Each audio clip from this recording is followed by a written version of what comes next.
बिस्मिल्लाहिर्रहमानिर्रहीम। Dear student, अस्सलाम वालेकुम।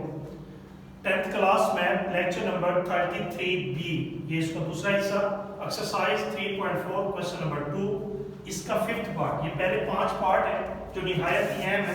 पहला मैंने करवाया, पांचवा इसलिए करवा रहा हूँ, ये बोर्ड के पेपर में लॉन्ग क्वेश्चन में आ चुका है।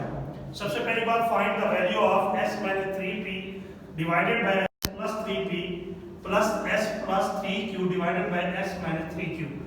सेम उसी तरह ये फाइंड करना है, और जो इफ वैल्यू दी गई है s = 6pq divided by p - q। मैंने आपको पहले भी कहा, हमें जो चीज चाहिए हम उसे तीसरी इसको तोड़ देते हैं। पहले 3p चाहिए तो मैंने 3p × 2q किया, 3 × 2 = 6 ही होता है, इसलिए 3p पहले कर दिया, 2q बाद में। वहां 3p मल्टीप्लाई हो रहा है, इधर आगे क्या हो जाएगा, divide 2q divided by p - q। Apply कंपोनेंटो dividendo theorem. Same उसी तरीके से इसे एक दफा प्लस करें, एक दफा माइनस करें। s + 3p s - 3p 2q + p - q 2q - p × -q। 2q में से q को निकालें तो q आया प्लस p, 2q में -p और माइनस प्लस q हो जाएगा। अब आपके सामने s + 3p divided by s - 3p, q + p बच गया, और नीचे अगर ऐड किया जाए तो 2q 3q हो जाएगा, और ये -p वैसे का वैसे आ जाएगा। अब क्योंकि हमें जो फाइंड करना है, ऊपर माइनस है नीचे प्लस है, और आपको याद होगा मैंने इनवर्टेंडो थ्योरम पढ़ाया था कि डिनोमिनेटर को नोमिनेटर बना दे और नोमिनेटर को डिनोमिनेटर, यानी नीचे वाली वैल्यू ऊपर चली जाएगी, ऊपर वाली नीचे आ जाएगी। इसलिए s - 3p ऊपर, s + 3p नीचे। और इसी तरीके से डियर स्टूडेंट 3q - p ऊपर, q + p नीचे। ये इक्वेशन नंबर फर्स्ट बन गई।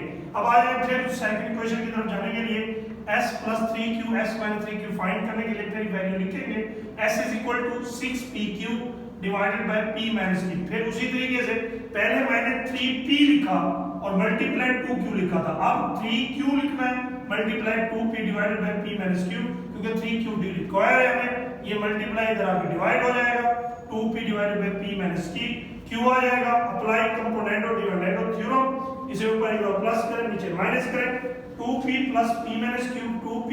अब आप माइनस से बात उधर साइन चेंज हो जाएगा, -p + q हो जाएगा, 3p - q, 2p में से p गया तो p + q। ये इक्वेशन नंबर सेकंड आ जाएगी। अब आपके सामने उसी तरीके से adding equation first and second, left को लेफ्ट में ऐड करें, राइट को राइट में ऐड करें। s - 3p divided by s + 3p plus s + 3q divided by s - 3q, ये लेफ्ट वाली वैल्यू आ गई। राइट वाली value 3q - p divided by q + p plus 3p - q divided by p + q। दोनों का LCM same है तो इसलिए q + p लिखा। ऊपर वाली वैल्यू भी वैसे, यहां से भी वैसे। 3q में से q गया तो 2q, p को माइनस करें 3p में से तो 2p, 2 कॉमन है तो p q + p बच जाएगा, नीचे भी q + p है तो ये सेम है, कैंसिल हो जाएगा और आंसर क्या आ जाएगा, 2 आ जाएगा। डियर स्टूडेंट, ये आपके सामने क्वेश्चन नंबर 5 पार्ट, यानी क्वेश्चन नंबर 2 के 1 से 5 पार्ट तक एक जैसे सवाल है। ये बहुत इंपॉर्टेंट है लॉ के लिए, और उम्मीद करता हूँ कि आप इसे नीट रजिस्टर में सॉल्व करेंगे। Thank you.